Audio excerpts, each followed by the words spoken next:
Hi guys, system error ni Grab sa kanyang mandatory face-to-face training. Anong nangyari? Bakit mayroon system error sa akin? Meron din ba sa inyo? So pag-usapan natin dito mga paps, tara let's go!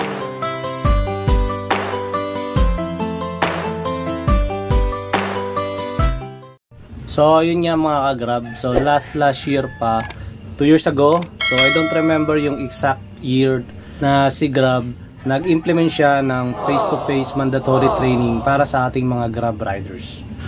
Kung saan, pupunta tayo sa Grab Hub para i-check yung ating sarili, tsaka yung motor natin, tsaka yung Grab bag natin kung maayos pa to.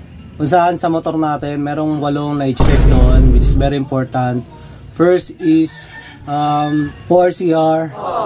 Importante yun, dapat hindi siya paso. Tapos plate number or MB file, dapat meron nakalagay doon. Tapos sa motor natin, gulong, tapos shock absorber, side mirror, muffler o pipe natin, tsaka yung seat guard ng ano natin. So sa ating sarili naman, napaka-importante rin. I-check sa atin yung helmet natin. So dapat yung helmet hindi yung mga kalaban ni Grab, like yung mga angkas, tsaka yung mga joyride. So dapat hindi yung helmet yung gagamitin natin. Mas maganda yung helmet natin kay Grab o yung ordinary na mga helmet na ginagamit natin na walang pangalan. At pagkatapos short sleeves o kaya naman ay long sleeve ni Grab ang susuot natin. Tapos closed shoes sa sapatos natin. Then after dyan, yung pinaka-importante yung Grab bag.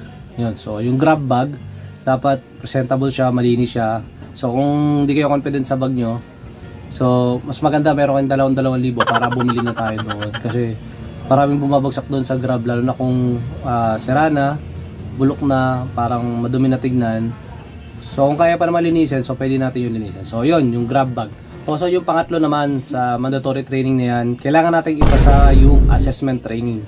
Kung saan meron tayong papanoorin na video sa Grab delivery training. So yun, kagaya rin ng ginawa natin yung nag-apply tayo.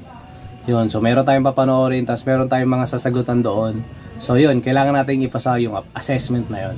Ayan, virtual naman. So yun guys, sa yung mga pointers doon sa pagpunta natin sa mandatory face-to-face training natin doon sa hub. So wag natin yung kalimutan yung mga binanggit ko kanina. Ayun, so sa akin kasi experience ko, akala ko hindi na ako kasi this year 2024, yung mga ibang mga Grab talagang minessage sila na mag-mandatory na sila since January to February.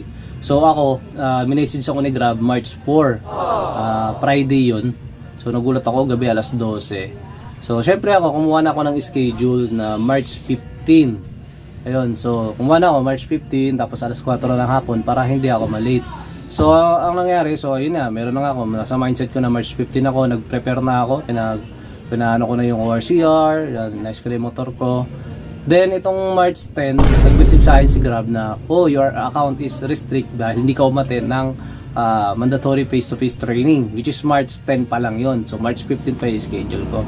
So nagulat ako, tapos medyo kinabahan ako talaga na bakit nga na yung nangyari, kasi hindi pa naman yung dumadating yung schedule ko, tapos may message na ako ni Grab noon. So yung chinek ko, double check ko yung Grab apps ko, I check na gumagana naman siya, tapos pinapasukan siya ng booking. Ayan, so yun, ibig sabihin na pagtanto ko na ayun ay system error lamang ni Grab. So yun mga ka-Grab, kung meron sa inyo mga na-experience na gano'n, meron kayo schedule tapos hindi pa dumating yung schedule, message na kayo na kayo ay absent.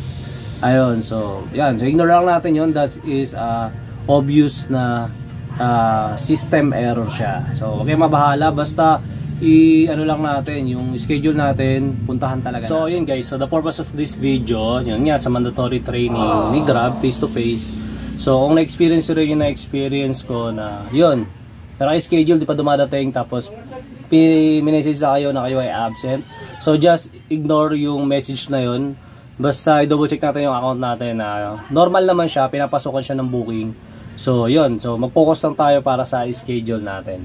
Basta wag natin kalimutan na yung schedule natin, puntahan natin at ipasa natin yung Grab mandatory face-to-face training para hindi tayo masuspindi, para hindi ma-restrict yung account natin. Kasi tingin ko talaga napaka-importante yan, seryoso yung mandatory training na yan. Kasi nga, may usap-usapan na si Grab nagbabawas daw siya ng mga rider. So yung way na yan sa mga way ni Grab para mabawasan yung mga rider ni Grab. Since na napakaraming mga Grab Express na naghihintay na mabigyan sila ng Grab food na service type. Alright, so maraming salamat para sa inyong time sa video natin ngayon. Hope na may napulot kayo. So, and kung meron kayong mga tanong, ideas, addition, please comment below. Alright, so I think hanggang dito na lang ang video natin. Maraming salamat. Muli, hanggang sa muli. Ingat kayo sa biyahe nyo. Bye-bye.